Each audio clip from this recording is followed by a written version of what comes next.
Somebody was actually requesting that I do a little bit of a drum tutorial on how to make boom bap drums. If you're watching, this one's for you. So, you know what? I think we're going to start off with some one-shot drums today. And I'll just kind of explain what I'm doing as I go and try to drop as much advice as I can. So here we go. How to make boom bap drums in Ableton Live. First and foremost, I think a super important thing to realize and to take advantage of in Ableton regarding drums in general. Drum racks.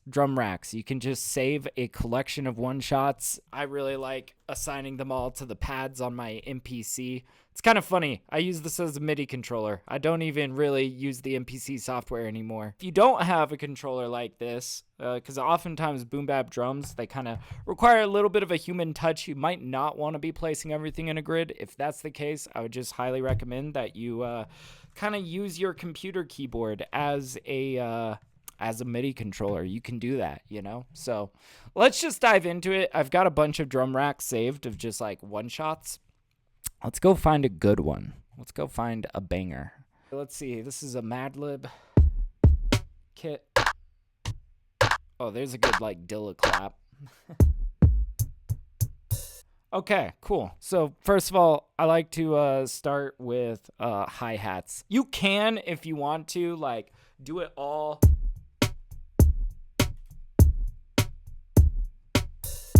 You know, you could lay it all down at once, but I think that it sometimes overcomplicates things. Anyways, let's get started on some hi-hats. Let's see. I'm just gonna thumb this down.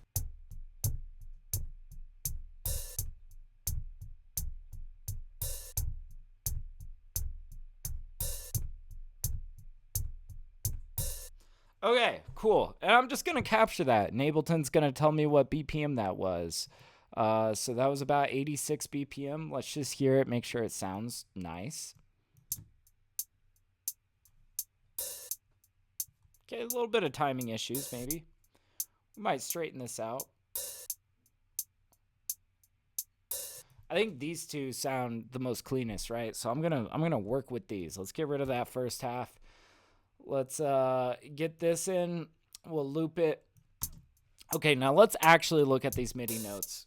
So they're not perfect. I would maybe recommend that these ones that are on the downbeat, that maybe these should be perfect, right?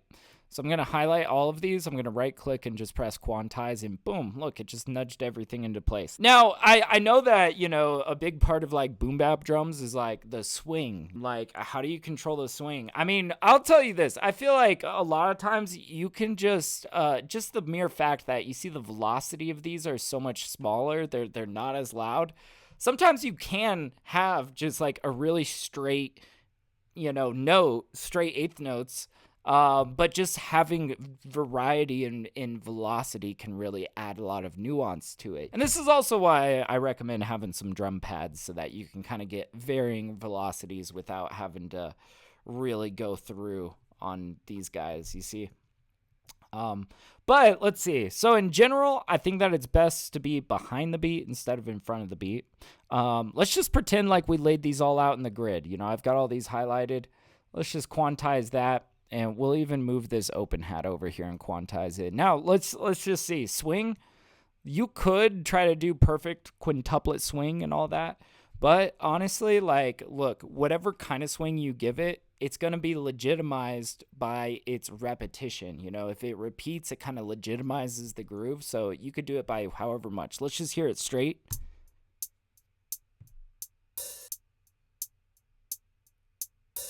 Dude, that's just solid. That's just solid. I'm not even sure if I want to change that. But let's just pretend we wanted to do like a Dilla swing or something. Let's just bring this back a little bit. Like, we could bring it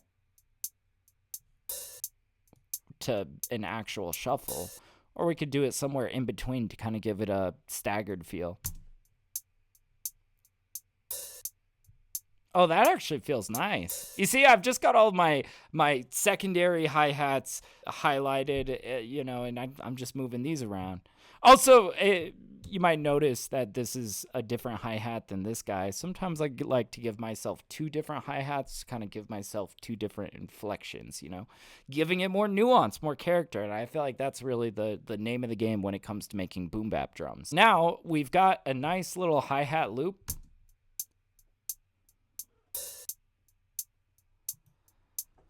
Let's just copy this, put this down over here, put this down over here, and let's just lay down a drum pattern. Now, I would encourage you to don't overthink the drum pattern. Oftentimes, stupid simple is better. We're not making trap music. It doesn't need to be like this overly complicated, something I'm pecking at for 8 hours. I think that the thing that you should stay focused on is, but does it bump? That's all that matters. It doesn't matter if you've done this drum pattern before. It doesn't matter if it's a really simple drum pattern. The biggest thing that matters is, does it bump though? So let's lay down our kick and our snares.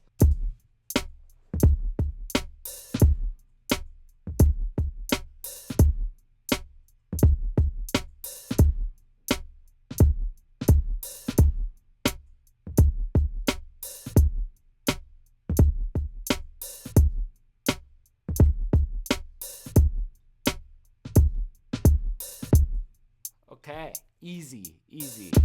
Now, some of the timing on these snares seem a little bit odd, right?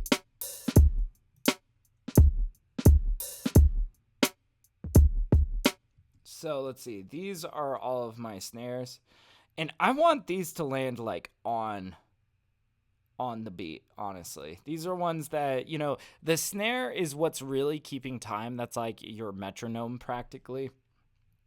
So I'm actually going to quantize those.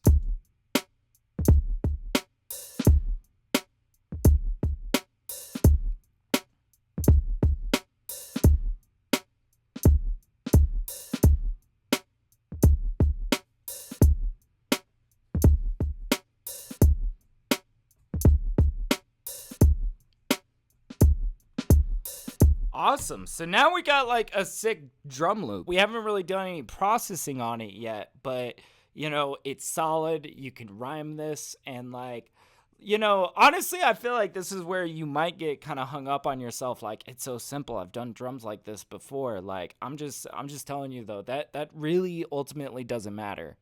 What really does matter is the nuance of the beat itself. And if you feel like your drums are getting kind of stale, I would recommend, create more drum kits, use different one shots, change the sounds that you're using. It's not all about the drum pattern per se. What's more important is that the drum pattern is functional, that it's a solid foundation to move on from. Now that said, I feel like a big difference between boom bap drums and trap drums, let's say, I feel like in boom bap, it's more about the feeling of the drums than the actual drum pattern itself. It's more about, how does it feel when it knocks, does it knock, does it bump, how punchy are these drums, what are the qualities of the snare? That's really where you're going to get most of your nuance from your drums and a lot of your kind of uniqueness, I suppose. So now that we've built our drums, let's get into some processing.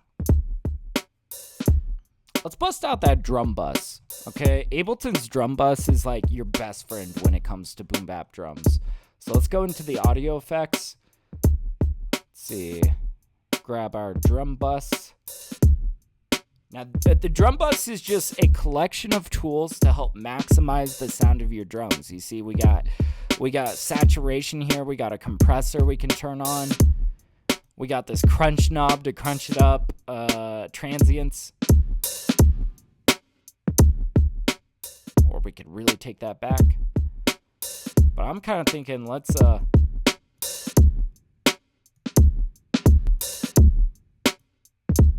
think I'm gonna keep it on soft.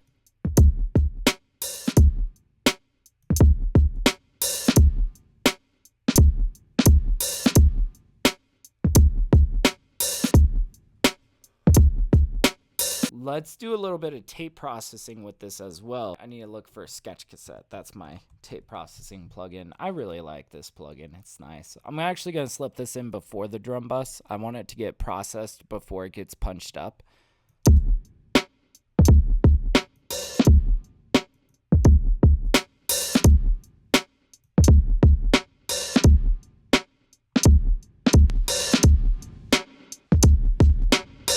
that compression before the drum bus is massive.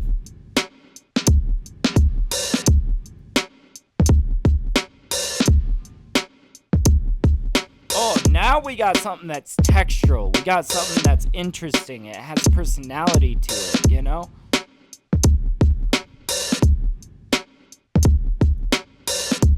We could add some flanging, maybe.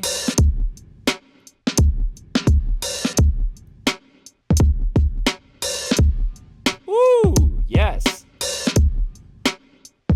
I'm definitely throwing on that flanging. Basically what that flanger is doing is it's adding a little bit of phasing, and you can really hear that in like the snare.